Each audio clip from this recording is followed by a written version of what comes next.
ಮಾಜಿ ಸೈನಿಕನ ರಕ್ತ ಹರಿಸಿದ ಕಟುಕರು. ಮೃಗಗಳ ಮಚ್ಚಿಗೆ ಸಿಲುಕಿದ ದೇಶದ ಹೆಮ್ಮೆ. ರಕ್ತದ ಮಡುವಿನಲ್ಲಿ ಮಾರುತಿ ಕ್ಷತ್ರಿ.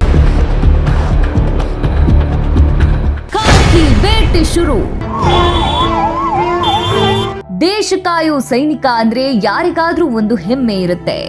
ದೇಶದ ಗಡಿಯಲ್ಲಿ ಶತ್ರುಗಳ ಎದೆಗೆ ಗುಂಡಿಟ್ಟು ಹೆಗಲ ಮೇಲೆ ಭಾರತದ ಧ್ವಜ ಹೊತ್ತು ನಿಲ್ಲೋ ಗಂಡುಗಲಿಗಳು ಅವರು. ಆದ್ರೆ ಅದೇ ಸೈನಿಕ ಹೆತ್ತ ತಾಯ್ನಾಡಿಗೆ ಸ್ವಂತ ಊರಿಗೆ ಮರಳಿ ಬಂದಾಗ ಕತ್ತಲಲ್ಲಿ ಹೊಂಚು ಹಾಕಿ ಕೂತ ನರಹಂತಕರು ಮೃಗಗಳಂತೆ ಮುಗಿಬಿದ್ರೆ ಏನಾಗ್ಬೇಡ. ಅದು ತಡರಾತ್ರಿ ವಿಜಯಪುರ ಜಿಲ್ಲೆಯ ಇಂಡಿ ತಾಲೂಕಿನ ಕೆಬಿ ತಾಂಡ ಸಮೀಪದ ಆ ಹಳೆ ಹೋಂಡಾ ಶೋರೂಮ್ ರಸ್ತೆ ಸದ್ದಿಲ್ಲದೆ ಮಲಗಿತ್ತು. ನಿಶ್ಶಬ್ದವಾಗಿದ್ದ ಆ ಕತ್ತಲಲ್ಲಿ ಕಟುಕರು ಹೊಂಚು ಹಾಕಿ ಕೂತಿದ್ರು. ಅವರ ಕೈಲಿದ್ದ ಮಚ್ಚು ಲಾಂಗುಗಳು ರಕ್ತದ ಹಸಿವಿನಿಂದ ಹೊಳಿತಾ ಇದ್ವು. ಅಲ್ಲಿಗೆ ಬಂದಿದ್ದು ಮಾರುತಿ ಕ್ಷತ್ರಿ ಅನ್ನೋ ಮಾಜಿ ಸೈನಿಕ.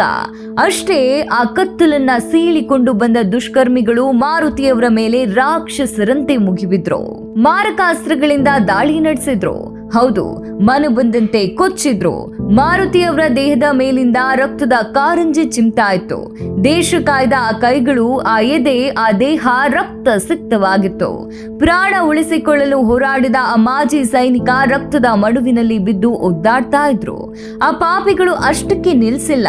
ಸೈನಿಕನ ಜೀವ ಹೋದ್ರೆ ಸಾಕು ಅನ್ನೋ ಹಾಗೆ ಅವರನ್ನ ರಕ್ತದ ಮಡುವಿನಲ್ಲಿ ಬಿಟ್ಟು ಪರಾರಿಯಾದ್ರು. ವಿಷಯ ತಿಳಿತಾ ಇದ್ದಂತೆ ಇಂಡಿ ಪೊಲೀಸರು ಸ್ಥಳಕ್ಕೆ ಧಾವಿಸಿ ರಕ್ತದ ಮಡುವಿನಲ್ಲಿ ಸಾವು ಬದುಕಿನ ನಡುವೆ ಹೋರಾಡ್ತಾ ಇದ್ದ ಮಾರುತಿ ಕ್ಷತ್ರಿಯವರನ್ನ ತಕ್ಷಣ ಆಸ್ಪತ್ರೆಗೆ ದಾಖಲಿಸಲಾಗಿದೆ. ಸದ್ಯಕ್ಕೆ ವೈದ್ಯರು ಚಿಕಿತ್ಸೆ ನೀಡ್ತಾ ಇದ್ದಾರೆ. ಆದ್ರೆ ಆ ಸೈನಿಕನ ಜೀವ ಇನ್ನೂ ಆಪತ್ತಿನಿಂದ ಪಾರಾಗಿಲ್ಲ. ಈಗ ಕೇಳಿ ಬರ್ತಾ ಇರೋ ಅಸಲಿ ಪ್ರಶ್ನೆ ಅಂದ್ರೆ, ದೇಶ ಕಾಯ್ದ ಆ ಸೈನಿಕನ ಮೇಲೆ ಇಷ್ಟೊಂದು ಕ್ರೌರ್ಯ ತೋರಿದ್ದು ಯಾರು? ಅದಕ್ಕೆ ಕಾರಣ ಏನು? ಇಡೀ ಊರಿನಲ್ಲಿ ಈಗ ಹಳೆಯ ವೈಷಮ್ಯದ ಶಂಕೆ ದಟ್ಟವಾಗಿ ಕಾಡ್ತಿದೆ. ಹಳೆ ದ್ವೇಷಕ್ಕೆ ಸ್ಕೆಚ್ ಹಾಕಲಾಗಿದ್ಯಾ ಅಥವಾ ಇದ್ರ ಹಿಂದೆ ಬೇರೆ ಏನಾದ್ರೂ ಕರಾಳ ರಹಸ್ಯ ಅಡಗಿದ್ಯಾ? ಸದ್ಯಕ್ಕಂತೂ ಇಂಡಿ ಪೊಲೀಸರು ಕೇಸ್ ದಾಖಲಿಸಿಕೊಂಡು ಆರೋಪಿಗಳ ಪತ್ತೆಗೆ ಬಲೆ ಬೀಸಿದ್ದಾರೆ. ಕತ್ತಲಲ್ಲಿ ಹೊಂಚು ಹಾಕಿ ಸೈನಿಕನ ರಕ್ತ ಹರಿಸಿದ ಆ ನರಹಂತಕರು ಯಾರನ್ನೋದು ಸದ್ಯದಲ್ಲೇ ಜಗತ್ತಿನ ಮುಂದೆ ಬರಬೇಕಿದೆ. Bureau report, Vishwaprakash T Malagod, ASTV Bengaluru.